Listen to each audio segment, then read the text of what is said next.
C'était l'effervescence samedi dernier à Rombin. Un jour avant la clôture du premier tour de la campagne des primaires au Parti Socialiste, François Hollande, finalement arrivé en tête dimanche soir, a fait un passage remarqué dans notre ville.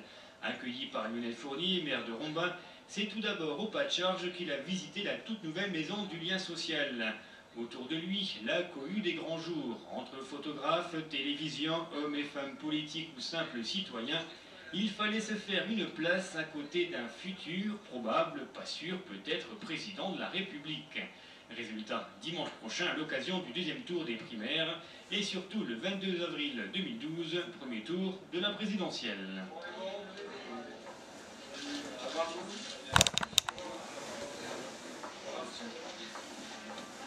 Cette visite s'est ensuite poursuivie à l'Agora où Lionel Fournier, Aurélie Filippetti, député de la circonscription, et François Hollande ont pris tour à tour la parole, entourés de tout ce qu'il pouvait y avoir comme conseillers régionaux, députés, maires, délégués PS ou encore sénateurs de Moselle.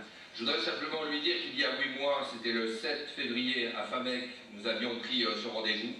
Nous sommes le 8 octobre, je prends un rendez-vous pour dans 8 mois, le 8 mai, avec ténacité et pugnacité en direction de l'Élysée. Et je pense qu'effectivement, au-delà des concepts de gauche molle et d'autres amabilités, il y a effectivement une gauche crédible, une gauche audible et une gauche juste qui doivent se mettre en place. Et donc je fais confiance à François Hollande pour atteindre cet objectif.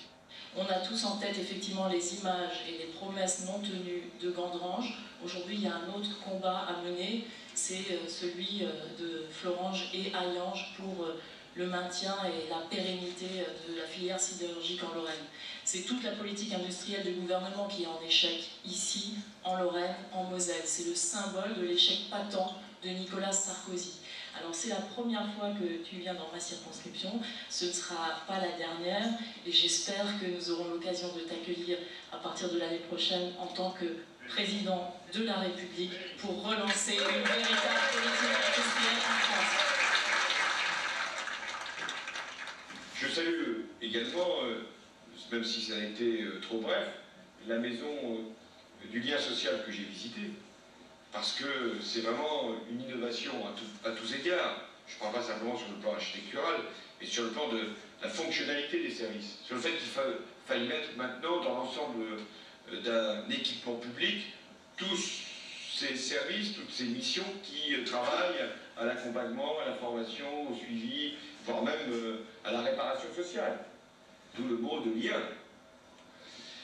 Et puis enfin, je sais que dans ce département et dans cette région, il y a un potentiel considérable d'initiative à l'esprit des élus, et que je veux saluer, parce que nous avons besoin aussi de ce lien avec les élus. Rien ne sera possible pour les années qui viennent, dans un contexte extrêmement lourd, difficile, sans une contractualisation entre l'État et les élus. Donc il y a une aspiration au changement. Et je veux que ce changement puisse être utile à notre pays. C'est-à-dire que ça puisse apparaître comme un progrès pour tous les Français. C'est la raison pour laquelle j'ai dit qu'il fallait mettre la jeunesse au cœur de nos priorités. Parce que ça va être la grande affaire, le grand engagement, la grande cause, pour qu'on puisse offrir à la génération qui vient un avenir meilleur que le nôtre, y compris sur le plan des activités productives. Parler de l'industrie, parler de la recherche, parler de l'effort de formation, parler de ce qui doit être une stratégie pour la France, c'est parler aussi pour la jeunesse. À peine les discours terminés que François Hollande a tenu à rencontrer à l'occasion d'une table ronde des représentants de syndicats de mineurs du Bas-Saoulier ou de sidérurgistes d'ArcelorMittal. À l'écoute, le président du Conseil général de Corrèze a promis de faire le maximum s'il était le candidat choisi du Parti socialiste et notamment d'appuyer dès novembre prochain la cause des sidérurgistes lorrains concernant le cofinancement du projet UCOS-Florange auprès de Barroso, le président de la Commission européenne.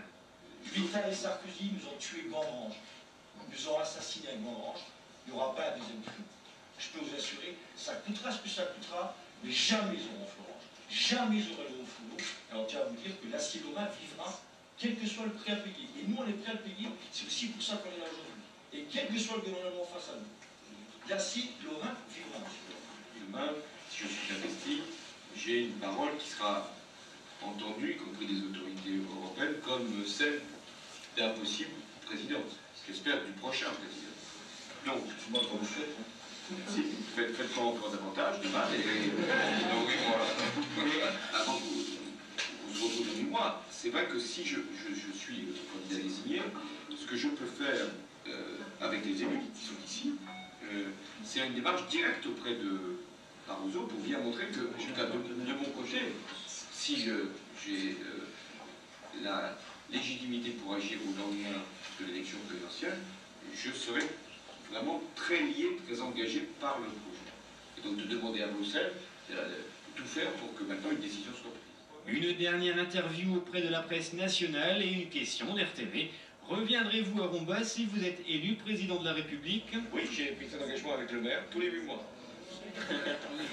Oui, alors Paris tenu. Mais avant ça, il y avait une visite à Metz à respecter. Dernier bain de foule, dernière photo, dernière poignée de main. Et rendez-vous dimanche soir pour savoir si, oui ou non, François Hollande sera le candidat du Parti Socialiste pour les présidentielles 2012. Un candidat en tout cas en pleine forme et visiblement soutenu par une grande partie des élus PS mosellans. Affaire à suivre.